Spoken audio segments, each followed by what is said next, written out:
have a story to tell. Yes, even you. This podcast series was created to shine a light on the lives of people from many different walks of life from around the world. What they all hold in common is they're all inspiring in some way. My name is Russ Moore, and each week I bring to you the stories of those I think from another perspective. I'm also a proud ambassador of Destiny Rescue, and I feel it's my role wherever possible to draw attention to that tremendous organisation. For it's through their tireless work they do that sees them rescue children from human trafficking and child sexual exploitation. To find out more, visit destinyrescue.org. I hope you enjoy the series. Welcome back to Moments in Time. I'm Russ Moore.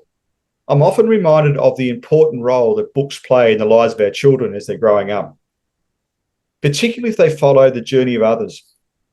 In the case of Irina Castellano, a book she read in her teens changed her life. In fact, it set her on a path that she still remains on today. She's been described as incredibly caring, a wonderful person, and an absolute life changer. But I'd like to add one more to that. I think you're extraordinary. Welcome to Moments in Time. Thank you for this introduction, Russ. I very much appreciate to be on show. It's my absolute pleasure. Irina, you read the book. Tell us about the book you read in your teens.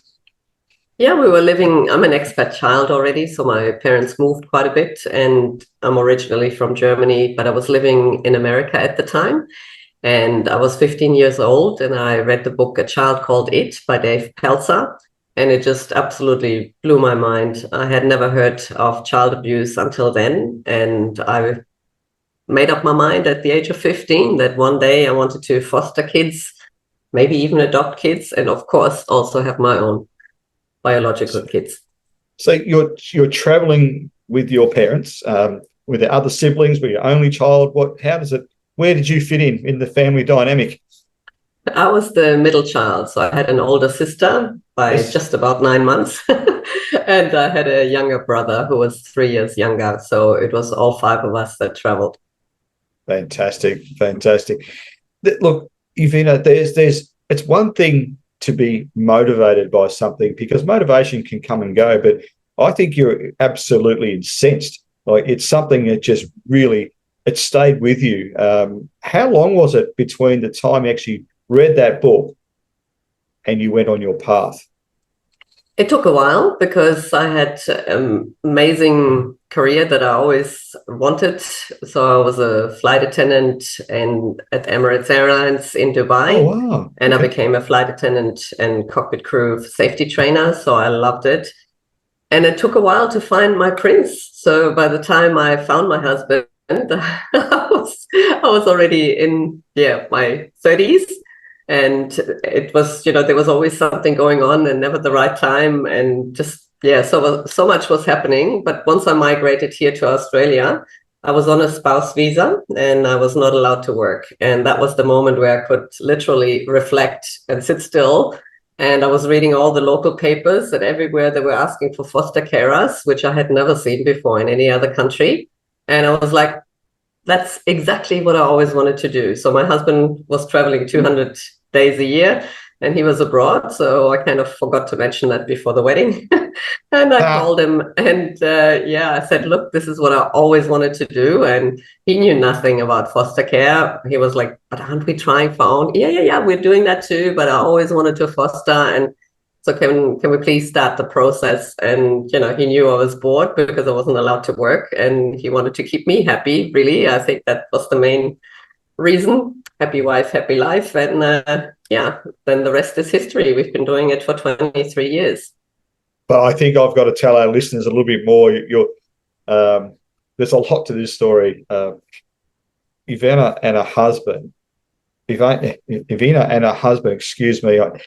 have fostered over 80 children. Now, it's a tremendous give back to people. Many of us consider adoption. Many of us consider fostering, maybe one, maybe two, change the life of people. But you've really taken upon yourselves to do it in a huge way.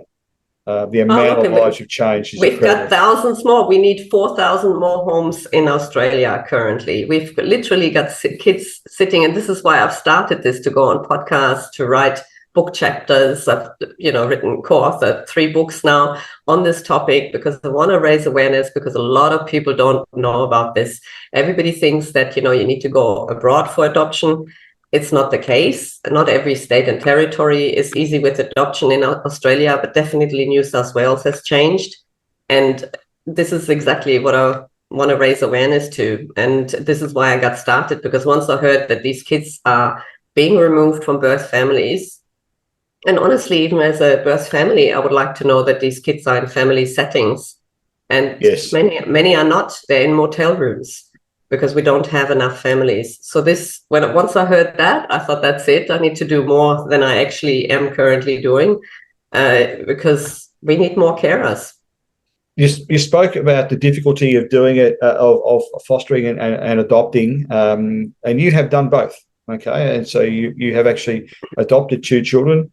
We adopted our youngest and I was 40 at the time. Now, I could not have done that if I had been living in Australia at the time with my wife. So I understand that the frustration that many people go through. They've got the means, they've got the household, they've got other siblings who welcome them into their home.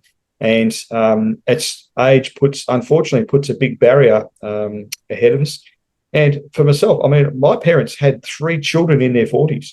I was the last, and I think Mum was 46 at the time, and did a fantastic job. Look, I had my biological child at 40.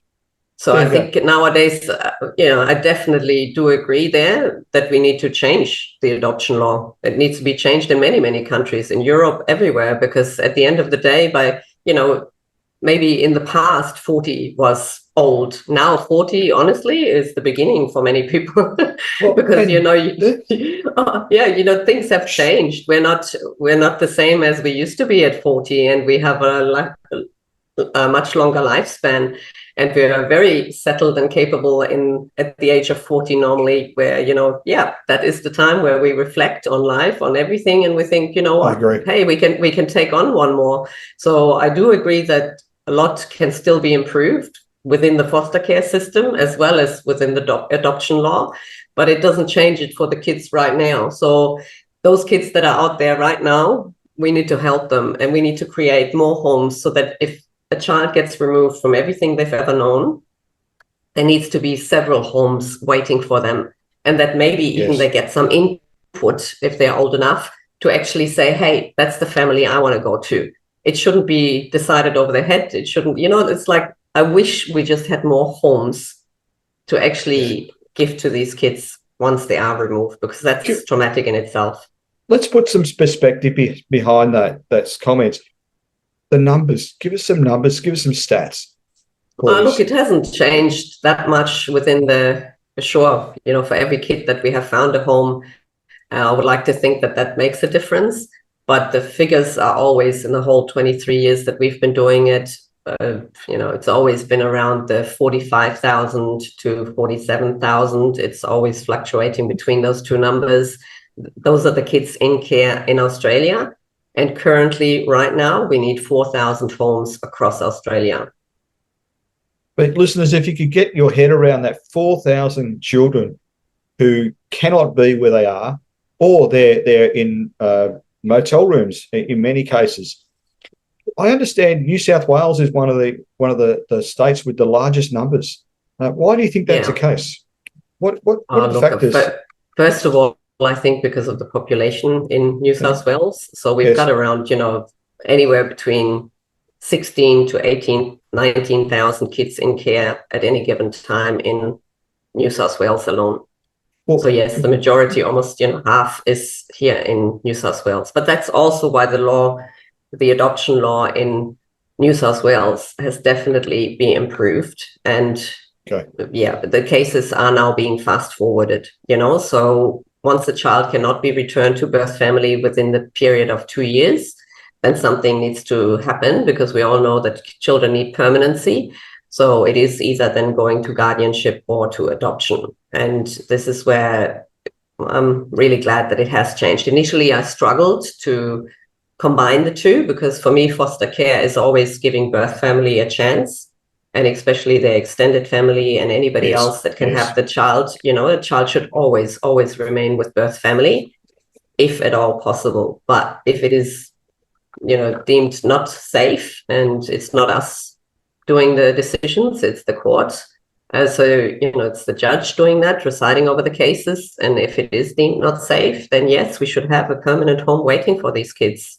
And it's not just, one kid here and there. We've got literally sibling groups as well, sibling groups of, not just 2, 3, but also 7, 8, 9, 11. So Yes. we would like to keep kids together, because we all know that, if they can at least have one another when being removed from everything, then yeah, it's very, very important. But especially nowadays, and especially even, I think, after COVID, whoever had a spare bedroom would have changed it into a home study.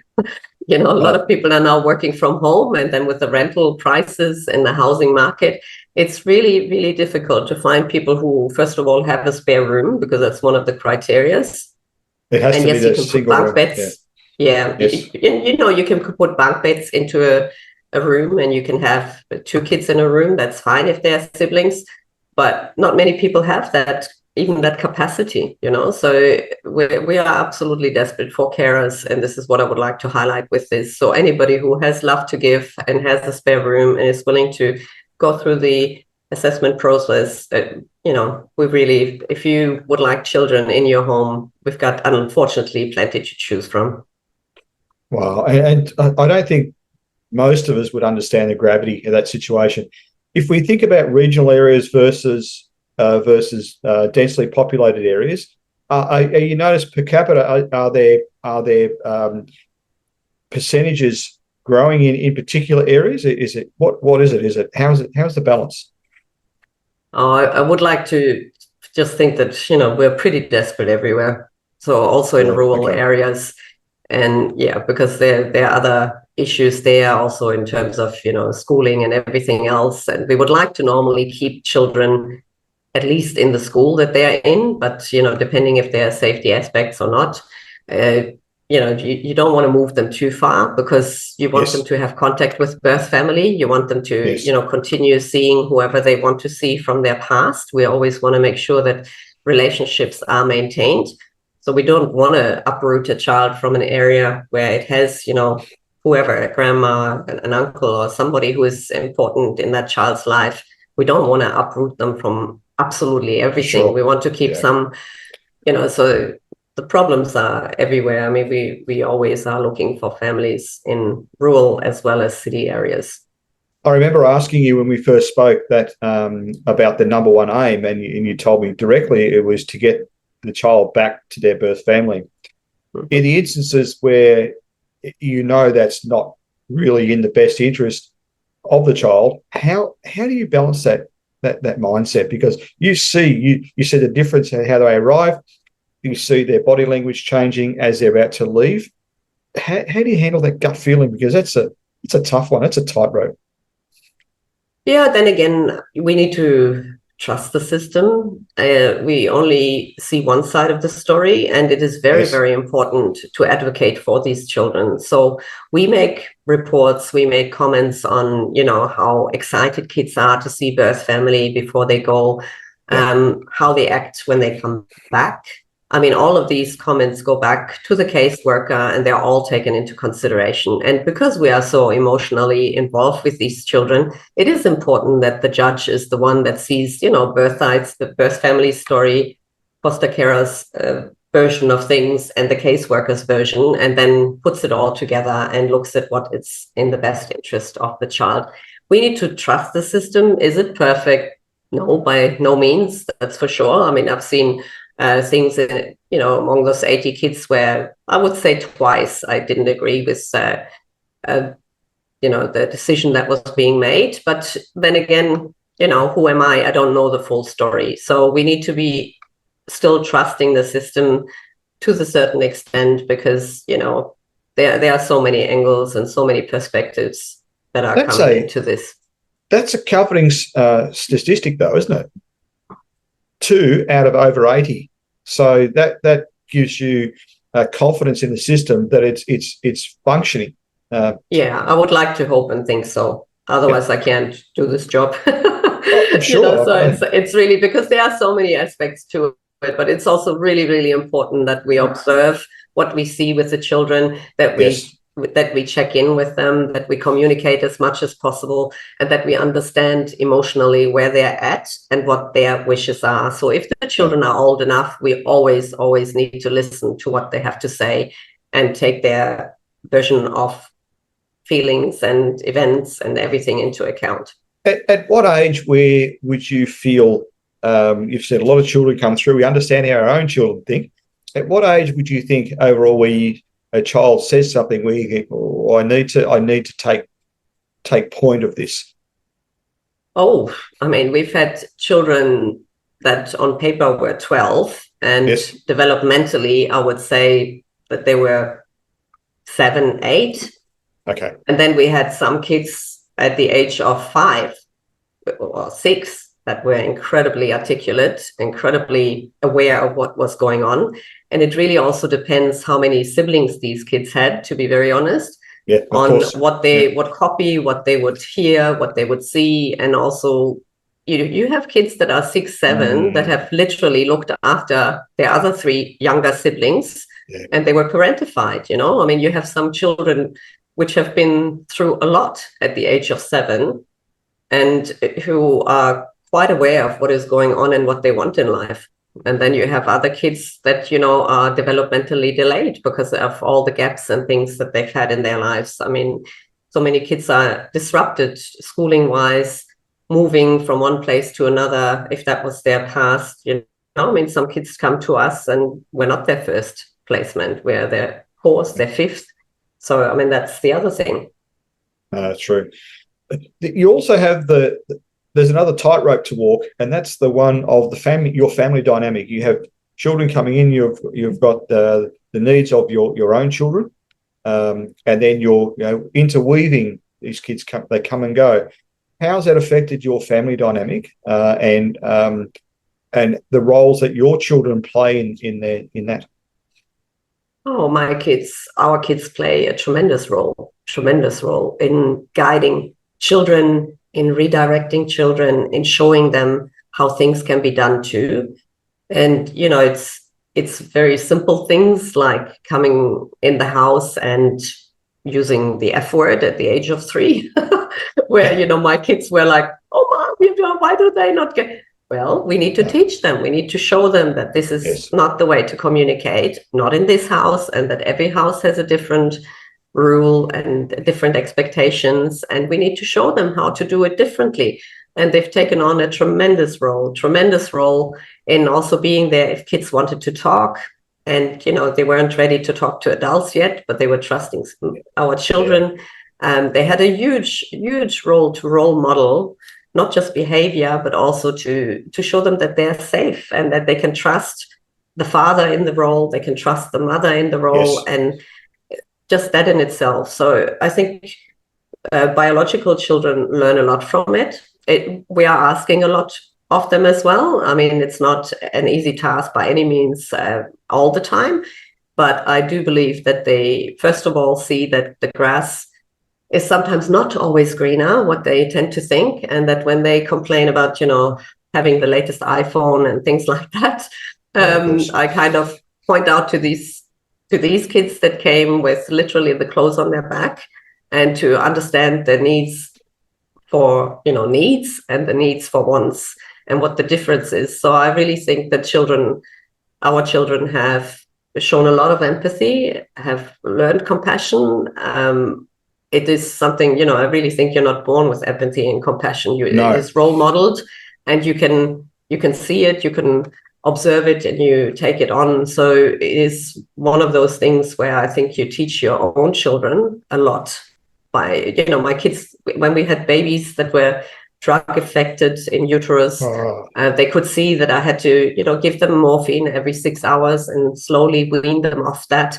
I mean, for my kids, it was like, wow, why is it so fidgety? Why is it so? You can explain things, and they learn a lot about, what it means for these kids not to see dad because, hey, there is no dad, or not to see dad because, dad is in jail. And, for them to understand that family dynamics are not perfect everywhere, that there's a lot to learn from that. What it also means if a child, was created by a one-night stand, and what the consequences are. So it's things like that I think it taught my kids a lot, our kids a lot, and for them to really understand that there's a lot going out there that they would normally not have been confronted with in such a short period of time. And do you think that your children may carry on what you've started? Is that a possibility? Well, I mean, one of our daughters has said that at times she's, not having a good pain threshold. And she says, well, I'm not going to do childbirth. I'm just going to adopt. That was a comment. Then another one was where, she wanted to be, she's now at uni doing Bachelor of Education, because she says she wants to make a difference in children's life and wants to make sure that she sees kids that are vulnerable and that need extra help. So I think that all comes from somewhere as well. They have both of our adopted girls have done placements at a childcare center where, it was well received, because they had such great knowledge with children. Oh.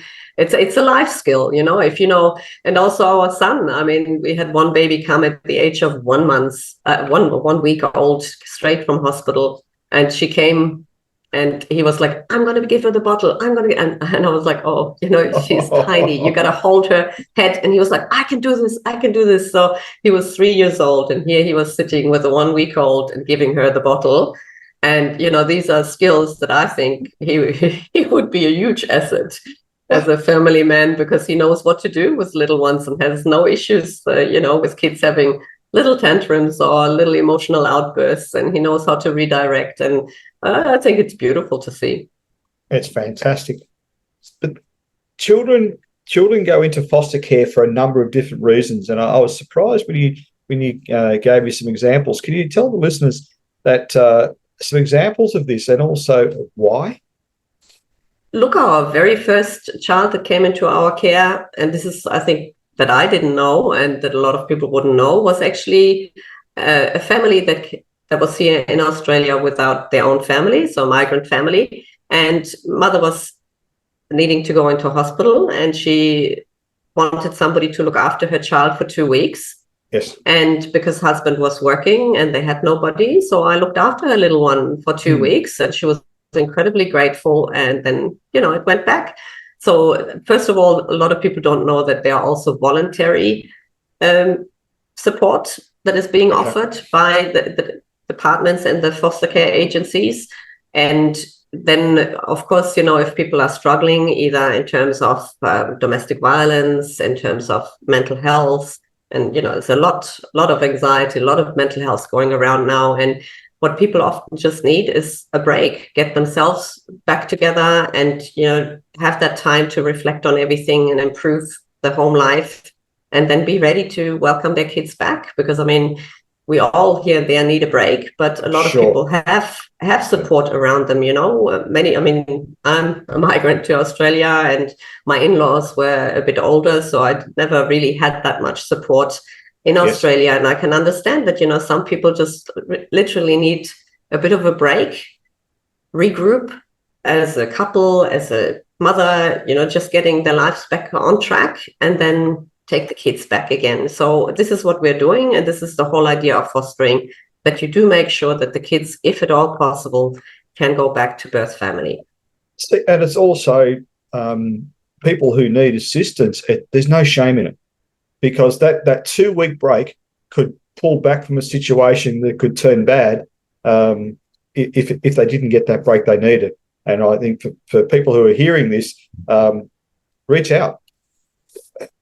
Absolutely. And foster care, in overall has not got a positive spin to it. So we don't see all the positives and the really successful stories that the system is supporting. We only ever hear of negative stories and, things where, it wasn't great how kids in the system maybe, floated around because we didn't have enough carers and they couldn't be removed and whatever else. But There's so many success stories where kids are reunited, and this is never really publicized either because there is a stigma attached to foster care, and neither the birth family nor the foster kids want to be having that on the front pages, So of course, that is another big thing. Yeah, the children themselves, and that's another aspect. You hear stories that kids will say that they're moved around between family to family, and not all those experiences were good experiences, although they were out of perilous situations in their home life. But it still wasn't fun being shipped around. It's they don't have that consistency. They don't have the same people in the same household. Yeah, and look, fostering is not for everybody, and it is definitely challenging at times. I'm not going to sugarcoat it, but if you are having a reunification or restoration with birth family, it is a success story. But unfortunately, not all kids can be restored. And this is where also now in New South Wales, for example, we do have 5 agencies. I mean, we have, over 50 agencies. That's another thing a lot of people don't know. They really think there's, 1 or 2 agencies. No, we have over 50 in New South Wales, and 5 of these are actually now able to authorize foster carers as adoptive parents at the same time. So you can become authorized as a foster carer as well as an authorized adoptive parent. And then if a child comes into your care and cannot be reunited, and that will be decided within a 2-year time frame, then you're already approved as potential foster care adoptive parents. So this is where it has definitely been more streamlined, and I hope that will encourage people to actually not necessarily go for adoptions abroad, but actually look in our own backyard, because we need people here in Australia. And you also fostered in Singapore, didn't you? Yeah, my husband was posted in Singapore, and within the first few months we realized that we met because we were the first Caucasian couple to foster in Singapore, but we had met somebody else who was married to an Australian, Singaporean married to an Australian, and they were fostering. And I was like, oh, I can do this here too. Great, let's go. So we applied, we got approved fairly quickly because they knew that the system in Australia was pretty good in the approval process. And we were fostering there. And at some point we heard of a little baby that needed a home. And then we put our interest forward. And that's how we adopted our first daughter from Singapore. Oh, so your daughter comes from Singapore. Yeah. Yeah, the first one is from Singapore. And then we had a biological child through IVF in Singapore. So this is another thing. I'm very open with our IVF story, because I really think that I would love to work, if anybody's listening, working for IVF clinics, I would love to work with people who have been unsuccessful on the IVF journey, and also with people from the, LGBTQA++ community, anybody who is single out there who would like to fill their homes with kids, anybody who is an empty nester who would like to have kids in the home. I mean, there's so many people, I'm sure, out there in Australia, and I would like to just match them up with agencies and just get them on their journey. And if they have any questions, to please contact me, Irina Castellano. I would love that, So it's really, I would love to help more people on this journey to help these kids. Just let's revisit the LGBTQ community. Are they getting better supported now? Is that opening up a little bit? Because 10 years ago, no chance, absolutely no chance. Yeah.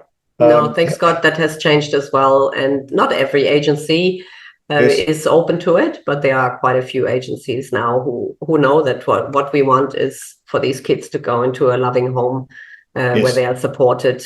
And if it is a single household, I mean, that's just life nowadays. In the past, you had to be married, you had to be in a relationship for so long.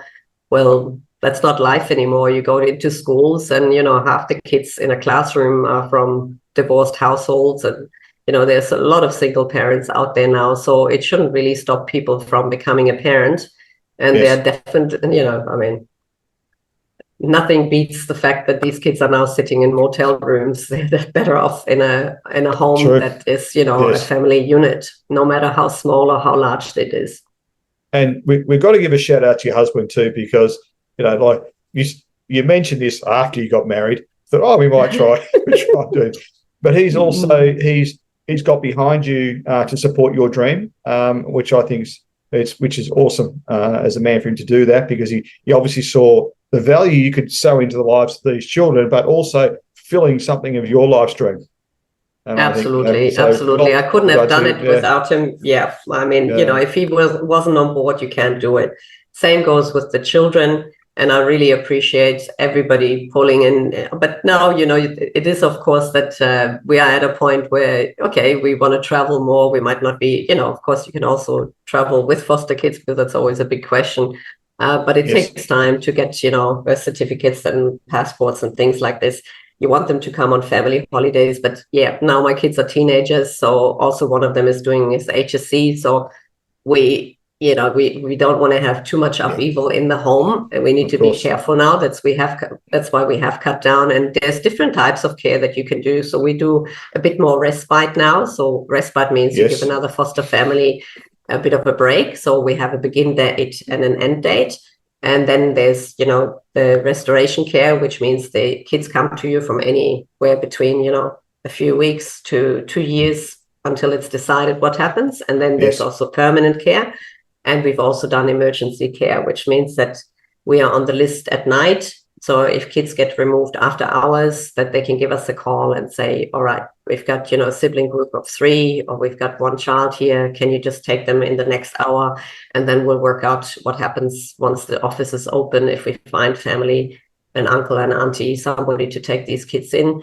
And so there are 4 different types of care. And a lot of people really don't know that. A lot of people don't know that you can be a bit of a mentor to children. If you say that you're happy to just do a weekend a month, or a weekend every 3 months, anything would help, because we're desperate also for respite carers to just give the foster carers a bit of a break, or they need to go to hospital, or they've got something on where they can't look. If you're a single foster carer and you have a child in your care and you need something to be done and you don't know where to put the child, then that's respite care, so that you have other authorized carers who can look after these kids during that time. And we need to give that. We need to give that understanding to the foster families like yourself, because you give of yourself over and over and over again. So your stress levels come up, your levels of what you can cope with rise. So to know that you have that ability to communicate with other foster families and relieve each other when times are hard, because you're not superhuman. You're doing tremendous things, but you're still mortal. So.